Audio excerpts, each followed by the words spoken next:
বিরতির পর আমি আলোচনায় ফিরবো। প্রথমেই পল্লবদার কাছে যাবো। পল্লবদা, এই যে মুর্শিদাবাদ কিন্তু এবারে গুরুত্বপূর্ণ এবং এই দিকে বেশ কিছু ফোকাস রয়েছে, নজর রয়েছে, সেক্ষেত্রে জোটের কাছে কিন্তু একটা বড় অগ্নি পরীক্ষা এবং চ্যালেঞ্জ মোহাম্মদ সেলিমের কাছেও।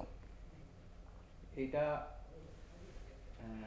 মানে আমি ওই অফ দ্য রেকর্ড বলছিলাম না যে আমরা তো গণৎকার ভাবে বলে দিই না যে এই 400 পার 42-42টা মানুষ ভোট দিচ্ছে, পার্সেন্টেজ বাড়ছে।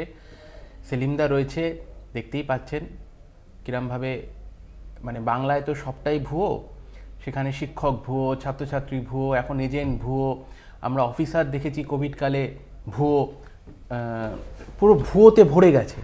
তো সেখান থেকে মুর্শিদাবাদে প্রথম থেকে আমরা যেটা বলে এসেছিলাম সেটাই 4 তারিখ দেখতে পাবেন।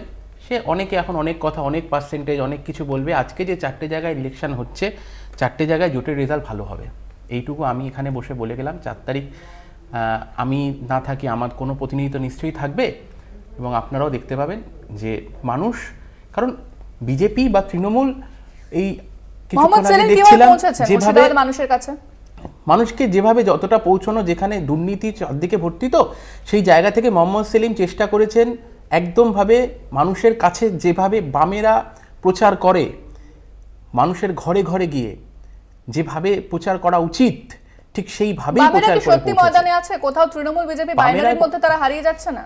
বাইনারি তো বাইনারিতে হারিয়ে দেওয়ার জন্যই তো, এবং যখন হারাতে পারছে না বলেই তো মমতা ব্যানার্জিকে আবার দূরবীন খুলে দেখতে হচ্ছে যে বামেরা আছে। সিপিএমের কথা বারবার বলতে হচ্ছে প্রত্যেকটা মিটিংয়ে জোরের সাথে, কারণ ওই যে বাইনারি, বিধানসভা লোকসভার যে বাইনারি, এখানে বসেও আমরা যে যারা প্রতিনিধি রয়েছে তাদের কথার মধ্যে ফুটে উঠছে যে সেই জায়গা থেকেই যে বিধানসভায় এক, লোকসভায় আর এক। কিন্তু ভোটারদেরকে বোঝাতে পারছে, ভোটারদেরকে বোঝাতে পারছে বাম কংগ্রেস, কারণ কংগ্রেসের সঙ্গে বামেদের যে ইতিহাস সেটা কিন্তু মানুষ জানে, মানুষ দেখেছে। পঞ্চায়েত নির্বাচনেই তো তাহলে সেটাতে বোঝা গেছিল। ওই যে তৃণমূলের প্রতিনিধি বলছিল না যে মানুষ একবার দাঁড়াতে পেরেছে এই গরম রোদ্দুরে ভোটের লাইনে, সত্যি তো অনেক কারণ যেটা বলা হচ্ছে যে সিপিএম এর সঙ্গে কংগ্রেসের জোট বলা হচ্ছে না, এখানে সেলিম এবং অধীরের জোট বলা হচ্ছে না, বামের সাথে কংগ্রেসের জোট, এটা তো আপনি বললেন। সেখানে কংগ্রেসের সঙ্গে কোথাও বামেরা লড়াই করছে, তাদের বিরুদ্ধে মন্তব্য করছেন, খুবই নগণ্য। কি করে মানুষকে মানুষ যে সিট অ্যালায়েন্স হয়েছে, মানুষের বোঝার মধ্যে কোনো অসুবিধা নেই। যেখানে যেখানে সমস্যা ছিল সেই সমস্যার সমাধান হয়েছে একেবারে, এবং কতটা সমস্যার সমাধান হয়েছে সেটা বলা হয়েছে, সেটা 4 তারিখ দেখা যাবে। সেই প্রসঙ্গে আসবো। তবে এই মুহূর্তে গুরুত্বপূর্ণ খবরের দিকে নজর রাখবো, তা হচ্ছে পূর্ব মেদিনীপুরে নন্দকুমারে পুলিশের কাছে বাধা, পুলিশের ওপর হামলা স্থানীয়দের, আহত 2 পুলিশ কর্মী, গ্রেফতার শিক্ষক সহ দুজনকে আটক করা হয়েছে। শিক্ষকের বিরুদ্ধে যৌন হেনস্থার অভিযোগ সামনে আসছে। পুলিশের ওপর হামলার অভিযোগ স্থানীয়দের, আহত 2 পুলিশ কর্মী, গ্রেফতার শিক্ষক সহ আটক 2।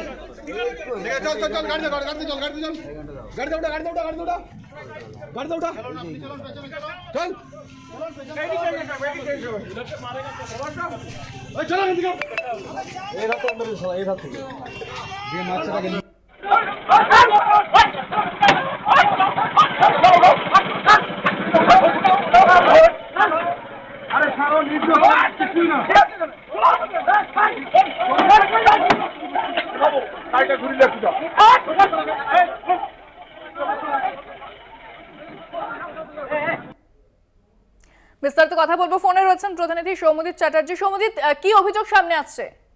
দেখো ইন্দ্রাণী, যেটা জানা যাচ্ছে যে গতকালকে একটা 1 বছর মানে 9 বছরের নাবালিকাকে হেনস্থার অভিযোগ ওঠে এক শিক্ষকের উপরে, এবং সেই ঘটনায় জানতে পারেন গ্রামবাসীরা, এবং সেই গ্রামবাসীরা সেই ঘটনা জানতে পেরে সেই শিক্ষককে ধরে বেঁধে রাখে। এবং আজকে যখন সালিসি সভা বসিয়ে নিজেরাই বিচার করতে গিয়েছিল, তখন নন্দকুমার থানার যে ওসি অমিত দেব, তিনি তার বিশাল পুলিশ বাহিনী নিয়ে ওই নাইকুন্ডি এলাকায় পৌঁছন এবং ওই শিক্ষককে গ্রামবাসীদের হাত থেকে ছাড়িয়ে নিয়ে যাওয়ার চেষ্টা করলেই কিন্তু স্থানীয় মাতব্বররা পুলিশের উপর চড়া হয়, এবং এই ঘটনায় কিন্তু পুলিশকে লাঠিচার্জ করতে হয়েছে, এবং এই মুহূর্তে পুলিশ 2 হামলাকারীকে আটক করেছে। ইন্দ্রাণী, ধন্যবাদ সৌমজিৎ। কথা বললাম প্রতিনিধি সৌমজিৎ চ্যাটার্জির সঙ্গে। এবং আহত 2 পুলিশ কর্মী, গ্রেফতার করা হয়েছে 2জনকে এই ঘটনায়। শিক্ষকের বিরুদ্ধে যৌন হেনস্থার অভিযোগ সামনে আসছে।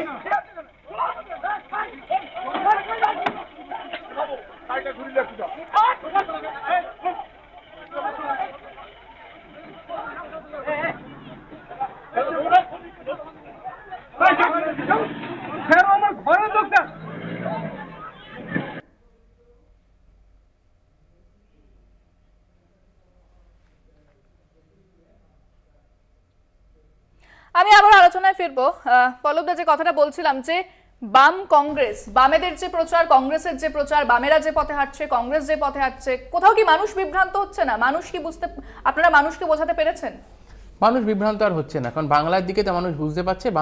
আমরা যতটা মানুষের সাথে কথা বলছি, যতটা আমরা দেখতে পাচ্ছি, সেখানে মানুষ বিভ্রান্ত হচ্ছে না। অনেক রকমভাবে বিভ্রান্ত করার চেষ্টা প্রথম দিন থেকে হয়েছে, কারণ বিজেপি এবং তৃণমূল এই দুটো যে আলাদা নয়, সেটাই মানুষকে বিভ্রান্ত করা হচ্ছে না।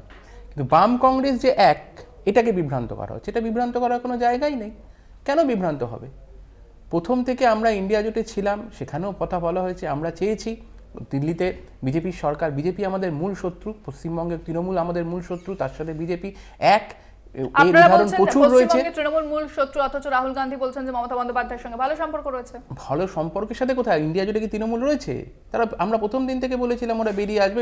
ওই কাকে একটা ওই যে কুইজ মাস্টার, ওই যে ওদের কুণাল ঘোষই বলেছিল না, তাকে মাঝে মাঝে পাঠায়। ও নিজেও বলেছে মমতা ব্যানার্জি যে আমি এই নাম রেখেছিলাম, উনি তো সবই করেন। কিন্তু কংগ্রেসের এক প্রচার আসছে, বামেদের এক প্রচার আসছে, এক নেতৃত্ব এক কথা বলছে, এই যে সব জায়গা থেকে ওরকম ভাবে অনেক সব বিরোধিতার জায়গা তৈরি হচ্ছে। রাজনীতিতে একটা বড় প্ল্যাটফর্ম তৈরি করতে গেলে সেখানে কিছু তো থাকবেই সমস্যা। সেখানে তো এত সমস্যা তো রয়েছে। আন্দোলন করা যায়, আন্দোলন তো চলছে, আন্দোলন চলছে না, হচ্ছে না, কোথায় হচ্ছে না? মানুষকে কোথাও বিভ্রান্তি নেই, মানুষের কোথাও বিভ্রান্তি। মনিকাঞ্জন দা কিছু বলতে চাইছিলেন? দেখুন, বিষয় হচ্ছে বিভ্রান্তির বিষয়টা তো একদম ক্লিয়ার, যে এত বছর ধরে একসাথে 55,000 কংগ্রেস কর্মীরা এখন গিয়ে জোট করছে, সে তো মানুষ, সাধারণ কর্মীরা বুঝতে পারছে। কিন্তু আমি পল্লবকে জিজ্ঞেস করব যে এখন পর্যন্ত বাম কংগ্রেস জোট এই কথাটা বিমান বোস বলেননি, কিন্তু তিনি বলেছেন সমঝোতা হয়েছে, আসন রফা হয়েছে। জোট আর আসন রফা দুটোর মধ্যে পার্থক্য, অর্থাৎ যেখানে যারা একসাথে লড়াই করছে তারাই যখন বিভ্রান্তিতে আছে, যেটা আলটিমেটলি জোট না আসন রফা না সমঝোতা। এতক্ষণ কিন্তু ওই আসন রফা বা সমঝোতা কথাটা পল্লব একবারও উচ্চারণ করে, জোট করে একসাথে করছিল। কিন্তু এখন বিষয় হচ্ছে এরা জোট করেনি, কারণ উঁচুতলার নেতৃত্বরা জোট বাকিয়েছে, নিজেরা একসাথে করছে। কিন্তু নিচুতলার কর্মীরা, আজকে বলুন তো, যে কর্মীরা দীর্ঘদিন ধরে সিপিএম এর হাতে মার খেয়েছে, তারা কেন আজকে সিপিএম কে ভোট দিতে যাবে? কোন কারণে ভোট দিতে যাবে? সুতরাং এই জায়গাটাই হয়েছে। আরেকটা বিষয় হয়েছে, আরে পল্লব, তোমার বলার সময়, ভাই তোমার বলার সময় আমি ডিস্টার্ব করিনি, আরেকটা জিনিস চিহ্ন, মোহাম্মদ সেলিম নিয়ে সিপিএম খুব আশাবাদী, কিন্তু আজকে মোহাম্মদ সেলিম একটা 34 বছর ক্ষমতায় থাকার একটি দলের প্রধান, সে তার নিজস্ব একটা সিট নেই। কোনো সময় কলকাতার দিকে দাঁড়াচ্ছে, কোনো সময় রায়গঞ্জে চলে যাচ্ছে। অর্থাৎ সেহেতু যারা বলছে যে রাজনীতিতে ধর্ম আনবেন না, তারাই তো ধর্মীয় মেরুকরণের দিকে যাচ্ছে। যেহেতু সে একজন সংখ্যালঘু প্রতিনিধি, তাই জন্য যেখানে সংখ্যালঘু মেজরিটি আছে, ভাই আমি তোমার সময় বলি, সংখ্যালঘু মেজরিটি আছে, তোমাকে আমি ধর্ম নিয়ে বলবো, তোমরা দাঁড়ানোর জায়গা পাবে না। আমি তোমার সময় বলিনি, বারবার বলছি সংখ্যালঘু বিষয়টা যেখানে, ওখানে মুর্শিদাবাদে সংখ্যালঘু মেজরিটি, ওখানে মোহাম্মদ সেলিমকে দাঁড় করিয়ে দিল। যেহেতু রায়গঞ্জে ভালো একটা পাইভোটাল জায়গা আছে, সেখানে রায়গঞ্জে। আলোচনায় ফিরছি, একটা বিরতির সময় হয়ে গেছে, আপনারা সঙ্গে থাকুন, ফিরছি বিরতির পর।